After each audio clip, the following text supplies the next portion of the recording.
Assalamualaikum warahmatullahi wabarakatuh, teman-teman mahasiswa Universitas Terbuka Prodi PGSD. Kita berjumpa lagi ya dengan saya selaku Tuton, tutorial online, saudara-saudara teman-teman mahasiswa.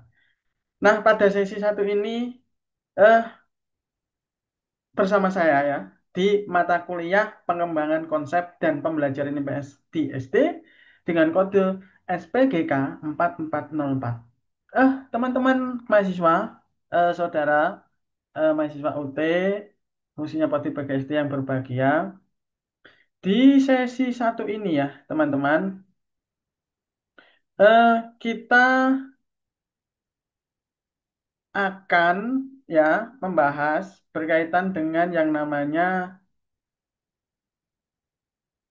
hakikat ya, landasan dan kurikulum pendidikan IPS di SD.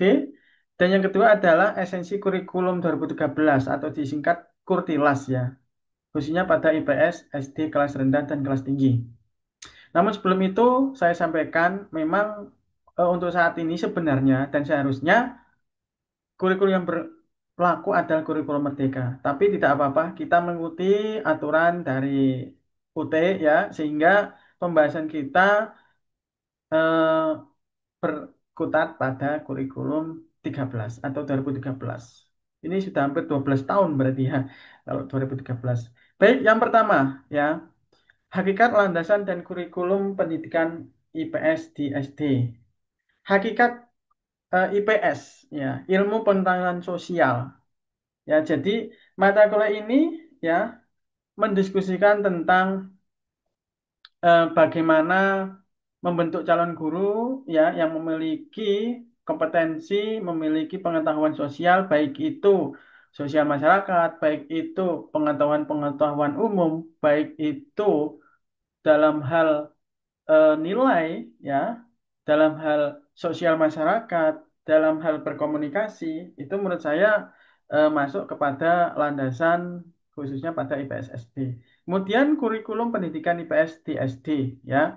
Jadi membentuk siswa untuk ya memiliki sikap sosial yang bagus ya, bisa berkomunikasi dengan baik, bertetangga, kemudian simpati, empati, tenggang rasa, toleransi.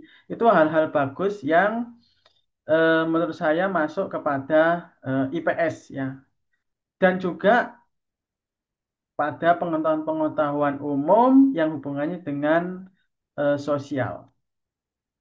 Kemudian yang kedua, kurikulum 13 ya, kurikulum 13 itu memang bentuknya tematik ya. Jadi 9 tema ya, dan itu dibagi menjadi 2 semester, teman-teman. Nah, di kelas rendah maupun kelas tinggi ya, itu memiliki perbedaan dalam hal mata pelajaran IPS. Namun, kalau di kelas rendah dalam pembelajaran memang masih berkutat pada taksonomi belum yaitu pada C1 sampai C3. Baru di kelas tinggi memang diusahakan khususnya untuk RPP ya, karena kurikulum 13 ya, RPP itu KKO-nya atau kata kerja operasional adalah pada apa namanya eh, C3 ke atas atau C456, khususnya pada mengkreasikan menciptakan. Nah, teman-teman juga bisa mengakses ya modul ajar ya atau sumber belajar itu di website yang telah ada di e-learning. Mohon diakses untuk teman-teman bisa sebagai referensi dengan kode PDGK 4106 ya. Kalau saya akses di sini eh, judulnya itu pendidikan IPS kalau tidak salah. Kalau maaf kalau saya tidak salah pendidikan IPS ya. Jadi ini teman-teman bisa dimanfaatkan karena sudah menjadi fasilitas ya dan bisa dimaksimalkan. Tidak lupa saya mengingatkan untuk teman-teman ya em, yang mengerjakan tugas baik itu di diskusi maupun yang tugas mandiri, mohon menyertakan identitas dengan baik. Kemudian kalau diskusi ada referensi menulis dengan baik ya sesuai dengan kepenulisan akademik. Lalu untuk tugas mohon dikerjakan sesuai deadline, jangan sampai melebihi karena sistemnya biasanya ditutup ya.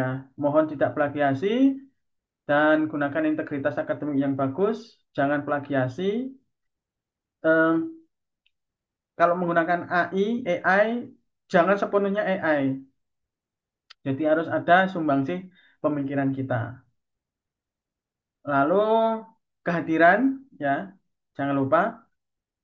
Dan di akhir sesi satu ini ya, saya akan mengucapkan terima kasih dan mohon kerjasamanya juga untuk teman-teman agar nanti selesai sampai maaf sampai sesi 8 sehingga semester ini teman-teman bisa tuntas dan memperoleh nilai yang maksimal di dalam perkuliahan pengembangan konsep dan pembelajaran IPS di SD.